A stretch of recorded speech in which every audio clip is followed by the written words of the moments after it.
So we are here at Oak Grove's preschool. And Rain, how old are you right now? 3. You're 3 years old. And how old are you going to be on your next birthday? 4. You're going to be 4. And where are we right now? 4. We're at school at Oak Grove. She's only 3 years old and goes to school in our district. You may not have known that, but at Oak Grove Elementary, we have a full-fledged preschool program where the kids even have lunch. How's the spaghetti today, Rain? Is it yummy? Can I have a bite of it? No, I can't have a bite of it. But we're here to show you all about this cool preschool that we have right here in North Clackamas. And this is your 5 on Friday. Can I have a high five? Oh, spaghetti sauce. More spaghetti sauce.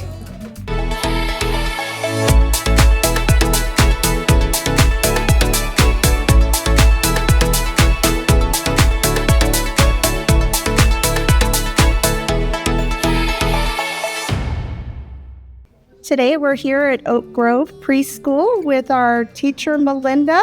And so through these doors we have our youngest learners here, and hoping you can tell us a little bit about our preschool program. Well, we have 17 students currently. We're a fully inclusive preschool classroom of 3, 4, and now some 5-year-olds. We have some friends with significant needs with IFSPs, currently 7 of them on IFSPs. And what are IFSPs? And individual family service plan. So before you get to school age and have an IEP, you have an IFSP. Okay. So we work closely with Clackamas ESD and the families to make sure that all of their needs are met.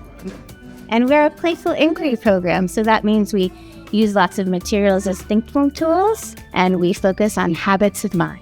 So you're getting them ready for kindergarten. That's right. Yeah. Right, and that includes math, it includes literacy. So these are our youngest learners, and what does it look like to get them ready for reading for kindergarten? Yeah, so a number of things. We work in a cycle of provocation, practice, conferencing, and reflection.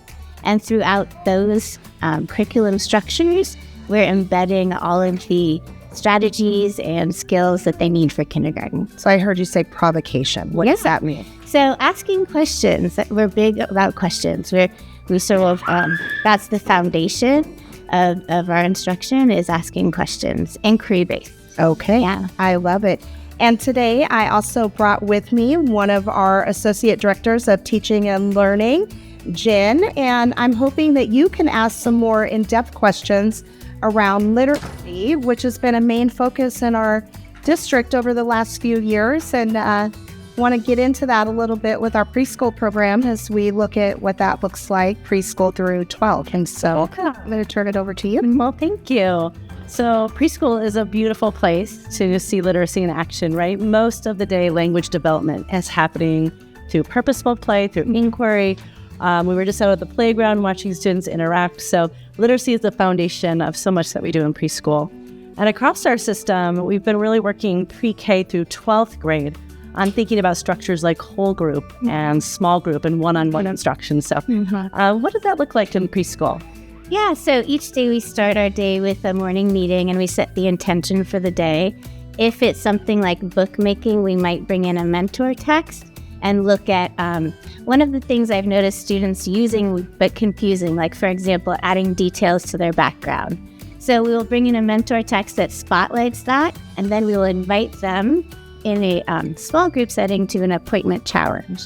And the appointment challenge can also consist of some individual instruction with conferencing, where it's more specifically designed to the needs of that particular student. So an appointment challenge is kind of like that one-on-one structure that we see in kindergarten and beyond. They have an appointment with the teacher to work on something that they're working on and developing. Yes, and usually the term appointment is within their schema already, so it's something to build on. Oh, I love that. So I love that you mentioned bookmaking. Yeah. We're really working on our alignment between preschool and kindergarten so that when students shift into a kindergarten classroom, they're not surprised by what they see, and they have some of that foundation that they've worked on in preschool. So bookmaking is one of the areas that we've really leaned into because it encompasses all of the areas of literacy, language development, some foundational skills, fine motor, storytelling. It starts with the child. So tell us a little bit about what bookmaking looks like in preschool. Yeah, sure. Well, like I said, we invite friends to an appointment challenge, and they choose their topic in preschool. So they choose what they're most interested in, and they begin to write that book.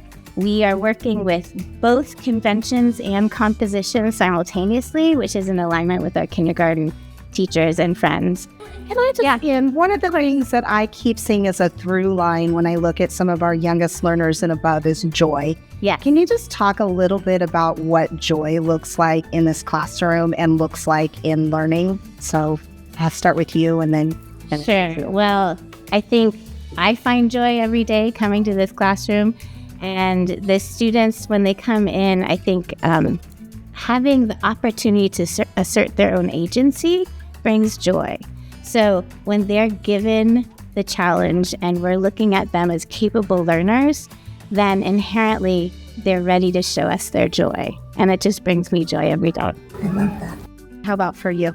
Yeah, I guess when I think about joy in preschool, it's hard to separate the two because it's such a beautiful, joyful classroom.